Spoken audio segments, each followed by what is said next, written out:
তো কেমন আছো প্রত্যেকে? আশা করি প্রত্যেকে ভালো আছো। তোমরা যারা কল্যাণ ইউনিভার্সিটির আন্ডারে 4th সেমিস্টারে বাংলা নিয়ে পড়ছো, তোমাদের কিন্তু বাংলার মেজরের দুটো পেপার রয়েছে, অর্থাৎ পেপার 1, পেপার 2। তবে আজ আমরা এই ভিডিওতে মেজর পেপার 2 অর্থাৎ 402 এর একটি গুরুত্বপূর্ণ পিডিএফ নিয়ে আলোচনা করব, যেখানে সিলেবাস অনুযায়ী সাজানো হয়েছে গুরুত্বপূর্ণ তথ্য, বিশ্লেষণ এবং পরীক্ষার জন্য প্রাসঙ্গিক বিষয়বস্তু। এই পিডিএফটা শুধু পড়ার জন্য না, বরং ভালোভাবে বোঝার জন্য সাজানো হয়েছে, যেন তোমরা কম সময়ে বেশি করে রিভিশন করতে পারো। যারা এখনও সাবস্ক্রাইব করোনি আমাদের চ্যানেলটিকে, এখনই সাবস্ক্রাইব করে নাও, কেননা সামনে এমন অনেক দরকারি কন্টেন্ট আসবে যেগুলো শুধুমাত্র তোমাদের জন্যই হবে। ঠিক আছে? যেমন কি তোমরা দেখতে পাচ্ছ পিডিএফটি কতটা সুন্দরভাবে গুছিয়ে তৈরি করা হয়েছে তোমাদের জন্য। আর এখানে তোমরা কিন্তু 2, 5, 10 নম্বরের সমস্ত প্রশ্নের উত্তর পেয়ে যাবে। আর এই পেপারটা হচ্ছে তোমাদের বাংলা মেজরের 2 নম্বর পেপার, অর্থাৎ তোমরা প্রথমে দেখেছো 1 নম্বর পেপার অর্থাৎ 401। এবার তোমরা দেখতে চলেছো 402 পেপারের কিছু গুরুত্বপূর্ণ প্রশ্ন উত্তর। প্রথমে সিলেবাসের শিরোনাম রয়েছে, দেখে নাও। কাব্যের রূপভেদ ও আধুনিক বাংলা ও কাব্য কবিতা। সিলেবাস দেখে নাও, যেখানে 4টে সিলেবাস রয়েছে। 4টে সিলেবাস বলবো না, 4টে টপিক রয়েছে। আর টপিকের ভিতরে কিন্তু অনেকগুলো পয়েন্ট রয়েছে। আর প্রত্যেকটা পয়েন্ট থেকে কিন্তু একটা একটা করে প্রশ্ন আমরা করেছি, অর্থাৎ যেগুলো পরীক্ষার জন্য খুবই গুরুত্বপূর্ণ। ঠিক আছে? তো এখানে কাব্যের রূপভেদ রয়েছে, বীরাঙ্গনা কাব্য রয়েছে, 19 শতকের কাব্য কবিতা রয়েছে, আর রয়েছে আধুনিক কবিতা। ঠিক আছে? প্রত্যেকটা টপিক থেকে কিন্তু প্রশ্ন তৈরি করা হয়েছে। আর তোমরা যখন পিডিএফটি সংগ্রহ করবে তখন তোমরা আরো ভালোভাবে সেটি বুঝতে পারবে। চলে যাবো সরাসরি প্রশ্নের দিকে। ক বিভাগের কাব্য রূপভেদ থেকে কি টপিক রয়েছে দেখে নাও। মহাকাব্য, গীতিকাব্য, সনেট, আখ্যান কাব্য, পত্রকাব্য, শোক কাব্য এবং স্রোত কবিতা। এবার আমরা দেখে নেব মহাকাব্য থেকে প্রশ্ন। 1 নম্বর প্রশ্ন দেখে নাও। কাব্যের রূপভেদ বলতে কি বোঝায়? বিভিন্ন রূপে বৈশিষ্ট্য সংক্ষেপে উল্লেখ করো। অথবা দেওয়া আসতে পারে কাব্য কাকে বলে? কাব্য ও কাব্যের রূপভেদের প্রয়োজনীয়তা ব্যাখ্যা করো। নেক্সট কোশ্চেন, মহাকাব্য কিভাবে সংজ্ঞায়িত হয়, এর মূল বৈশিষ্ট্যগুলি উদাহরণসহ ব্যাখ্যা করো। 3 নম্বর প্রশ্ন, বাংলা ভাষায় রচিত একটি শ্রেষ্ঠ মহাকাব্যের আলোচনা করো। অথবা দিয়ে আসতে পারে বাংলা সাহিত্যে মহাকাব্য রচনার ধারা ও তাৎপর্য নিয়ে আলোচনা করো।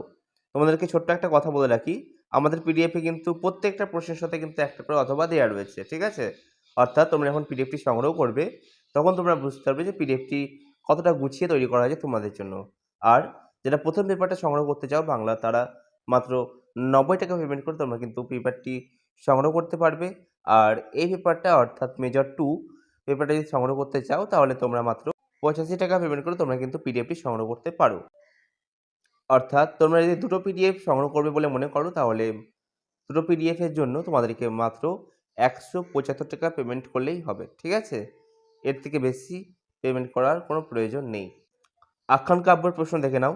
4 নম্বর প্রশ্ন, আখ্যান কাব্য কি? এর বৈশিষ্ট্যগুলি সুন্দরভাবে উদাহরণসহ তুলে ধরো।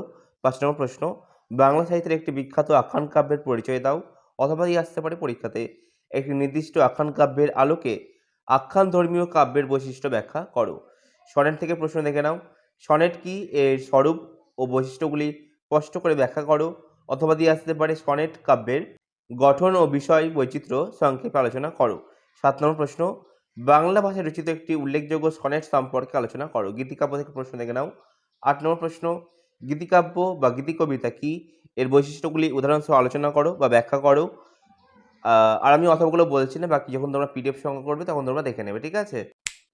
নেক্সট কোশ্চেন দেখে নাও। বাংলা সাহিত্যের একটি উল্লেখযোগ্য গীতিকাব্যের পরিচয় দাও। 10 নম্বর প্রশ্ন, গীতিকাব্য ও আখ্যান কাব্যের মধ্যে প্রধান পার্থক্য কিভাবে চিহ্নিত করা যায়? উদাহরণসহ ব্যাখ্যা করো। নেক্সট কোশ্চেন, প্রধান ও আধুনিক গীতিকাব্যের মধ্যে প্রধান পার্থক্য উদাহরণসহ তুলে ধরো। নেক্সট কোশ্চেন, মহাকাব্য ও গীতিকাব্যের মধ্যে একটি মৌলিক পার্থক্য আলোচনা করো।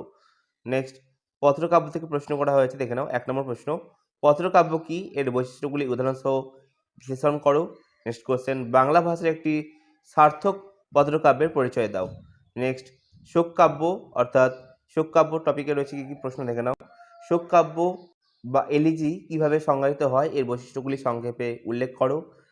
নেক্সট কোশ্চেন, বাংলা সাহিত্যের একটি শোক কাব্যের ঐতিহাসিক গুরুত্ব সম্পর্কে আলোচনা করো। বাংলা সাহিত্যের একটি স্মরণীয় শোক কাব্য সম্পর্কে আলোচনা করো। নেক্সট, স্রোত কবিতা অর্থাৎ ওট। 18 নম্বর প্রশ্ন দেখে নাও। স্রোত কবিতা বা ওড কি, এর উৎপত্তি ও সূচনার কথা ব্যাখ্যা করো।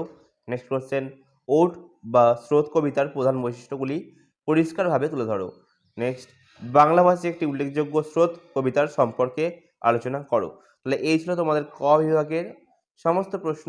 এবার আমরা দেখে নেব পরে কী কী প্রশ্ন রয়েছে, অর্থাৎ খ, গ এবং ঘ এই তিনটে বিভাগের আমরা কিন্তু প্রশ্নগুলো দেখে নেব।